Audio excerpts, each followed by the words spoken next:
জয় বজরংবলী আমার YouTube channel সানশাইনে তোমাদের সবাইকে স্বাগত। আগে বলি তোমরা সবাই কমেন্টে জানিও কেমন আছো তোমরা। প্রথমে পাঁপড়টা ভেজে নিলাম, খিচুড়ির সাথে পাঁপড় ভাজা না হলে হয় না।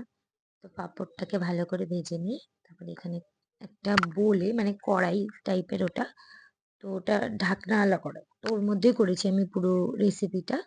তো এখানে প্রথমে খিচুড়ির ডালটাকে ভেজে নিয়েছি, তারপর একটা বোলে চাল ভিজিয়েছি, মধ্যেই খিচুড়ির যে ডালটা আছে ওটা ঢেলে দেবো। তারপর ওই কড়াইতে তেল দেবো, তেল দিয়ে লাল লঙ্কা, পাঁচ ফোড়ন আর কাঁচা লঙ্কা, ফার্স্টে লাল লঙ্কা পাঁচ ফোড়নটা একটু ভেজে নেওয়ার পর টমেটো আর কাঁচা লঙ্কা দেবো, দিয়ে ভালো করে নাড়িয়ে যখন ওগুলো ভালো করে ভাজা ভাজা হয়ে যাবে তখন ওর মধ্যে একটু নুন দেবো, নুন দিয়ে জিরে গুঁড়ো, ধনে গুঁড়ো আর তুমি কাশ্মীরি লঙ্কাও দিতে পারো।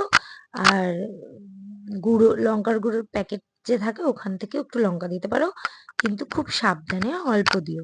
আমি এখানে ওইটা তুলতে পারিনি, ভিডিওটা স্কিপ হয়ে গেছে। তারপর এই ভিজিয়ে রাখা চাল আর ডাল দিয়ে ভালো করে নাড়িয়ে নাড়িয়ে নিয়ে তারপর জল দেবে ওর মধ্যে, যতটা পরিমাণ জল লাগবে তোমরা যতটুকু বানাও ততটুকু মধ্যে পরিমাণ বুঝে জল দিয়ে ভালো করে নাড়াবে। তারপর তো ঢাকনা দেবে, ঢাকনা খুলে ঢাকনা চাপা দিয়ে যতক্ষণ দেখবে যে ওটা হতে থাকবে। তো এখানে আমার খিচুড়ি কিছুক্ষণের মধ্যেই রেডি হয়ে যাবে। আর এই যে এখানে খিচুড়ি রেডি। আর মাঝে মাঝে এসে নাড়াবে যাতে লেগে না যায় খিচুড়িটা, মাঝে মাঝে নাড়াবে। তো খেতে তো দারুণ হয়েছিল, সবাই বলছিল ভোগের খিচুড়ির মতো খেতে হয়েছে। তো এই রেসিপিটা যদি ভালো লাগে প্লিজ তোমরা বাড়িতে বানিও আর কমেন্ট করে দিও। টাটা।